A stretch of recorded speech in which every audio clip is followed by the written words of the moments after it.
আসসালামু আলাইকুম বন্ধুরা, শুভ সকাল। স্বাগত জানাচ্ছি নতুন একটি এপিসোডে। আপনাদের সাথে আছি আমি, মাসুম ফকির। হঠাৎ করেই বের হয়েছি এই সবুজ প্রকৃতির মাঝে কিছুটা সময় অতিবাহিত করার জন্য। আমরা সকলেই ব্যস্ত থাকি যান্ত্রিক জীবনের মাঝে। আমাদের আসলে বের হওয়ার মতো সময় থাকে না। এরকম ভোর উপভোগ করা সত্যিই একটা ভাগ্যের বিষয়। অনেকদিন পর বের হইলাম। এই দেখেন, আমার চারপাশে শুধু ফসলের মাঠ আর ফসলের মাঠ, সবুজ ধান ক্ষেত আর ধান ক্ষেত। কি সুন্দর পরিবেশ! এরকম পরিবেশে সময় ব্যয় করাটা আসলে খুব একটা সৌভাগ্যের বিষয়। সকলেই পারে না। তো যারা গ্রামে থাকেন হয়তোবা তাদের কাছে এরকম পরিবেশ খুবই পরিচিত, কিন্তু আমরা যারা নাগরিক জীবনে ব্যস্ত থাকি তারা কখনোই এরকম ভোর দেখার সুযোগ হয়ে ওঠে না। তাই আপনারা যখন সময় পাবেন গ্রামের বাড়িতে যাবেন, তখন এই প্রকৃতির মাঝে একান্তে অথবা প্রিয়জনদেরকে নিয়ে একটু ঘোরাঘুরি করবেন। দেখবেন আপনাদের মন ভালো হয়ে যাবে। দেখবেন কাজের প্রতি আপনাদের আগ্রহ বেড়ে যাবে বহুগুণ। আসলে সবুজ প্রকৃতি মানে জীবনের স্পন্দন।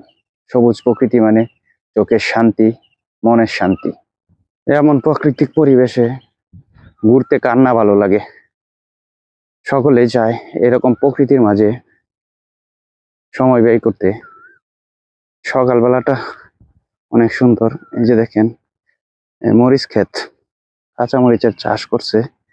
খুবই চমৎকার একটা মরিচ ক্ষেত।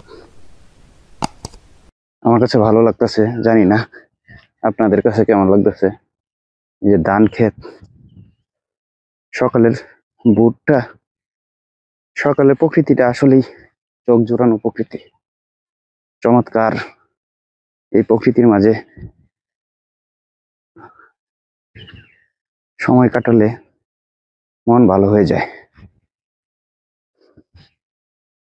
অত্যন্ত সুন্দর একটা প্রকৃতি, যা আসলে নিজের চোখে না দেখলে বোঝানো সম্ভব না।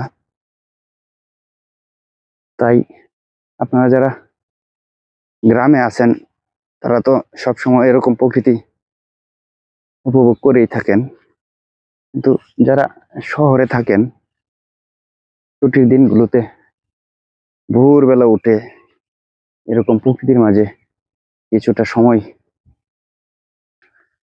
ব্যয় করে দেখবেন আপনি প্রকৃতির আপনি প্রকৃতির প্রেমে পড়ে গেছেন। তখন দেখবেন আপনার ভালো লাগবে। এই যে দেখেন, একটা ভুট্টার ক্ষেত। হ্যাঁ, খুব সুন্দর। বন্ধুরা, আজ এ পর্যন্তই। দেখা হবে নতুন কোনো এপিসোডে, নতুন কোনো জায়গায়। ততদিন সুস্থ থাকুন, ভালো থাকুন এবং আমার সাথেই থাকুন। সকলকে অনেক অনেক ধন্যবাদ।